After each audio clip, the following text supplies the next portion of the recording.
What's good, y'all? Welcome back to the CFL podcast and happy new year officially, right? We made it. We finally here. Breaking news, or maybe not breaking news, depending on how you look at it. Four-star defensive lineman Christen Miller, right, from Georgia, from the state of Georgia. He has announced his top five. Now, remember when I made a video on Christen Miller saying he's going to take a visit to FAMU after the five-star running back who goes by the name of Richard Young, who announced that he was going to take a visit to FAMU and Jackson State. Well, Christen Miller has made his top five yesterday, and amongst that top five is Florida A&M. FAMU is in that. FAMU is in the race for Christen Miller. And when I show you this kid's tape, you're going to see exactly why he really should be a five-star instead of a four-star. But just so you know who the other four schools are: Ohio State, Oregon, Miami, and Georgia. Those are his other four schools. So FAMU has elite competition when it comes to recruiting this kid. Mario Cristobal at Miami, gonna make a hard push for him. You know the facilities that Oregon got. Go Ducks, that's my team. But in this situation, I'm really hoping this kid goes to FAMU because it's HBCUs even over my team, right? Then you got Ohio State and the depth that they have at every position, especially from last year's class. It's amazing. Georgia back in the national championship. That's going to be alluring, right? They had a great defense this year. It's going to be a hard pull for Willie Simmons and the Rattlers. Now, what Willie should do, well, what I wish he could have done was gotten this kid in for a homecoming visit. But that's just not the way things are going to go. So he's going to be there for a visit. Sooner rather than later, especially now that he's announced his top five. And I'm really hoping that Willie goes all out. Like, show him the HBCU life. You don't have to have the facilities of these big programs, but show him the strengths of HBCUs because they have it. They have it.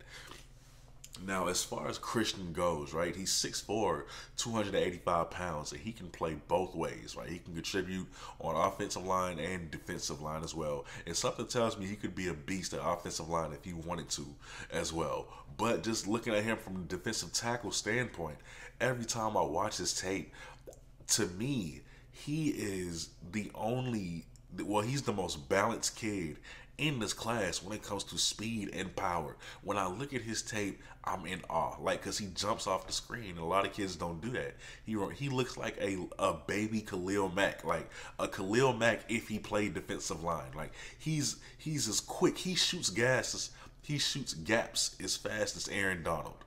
Right? Not comparing him to Aaron Donald, but when you look at how he shoots gaps and how quickly he gets in that backfield, it's reminiscent of Mr. Aaron Donald himself. Like, the boy is fast, and I can't stress that enough.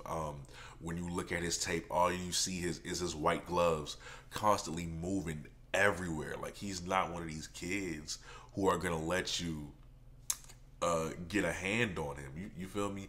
And why it's so beautiful, first, I'm a former defensive lineman, right? So when I see things like that, when I see this kid constantly moving his hands the whole play so that offensive lineman can't even get a good punch on him or anywhere near his chest, I love to see it. Like, he never gives the offensive lineman any chance to get a firm grip on him or a firm base on him. You see what I'm saying? Like, he's just really good in that aspect, keeping contact off of him, keeping the offensive lineman unbalanced while steady going 100%.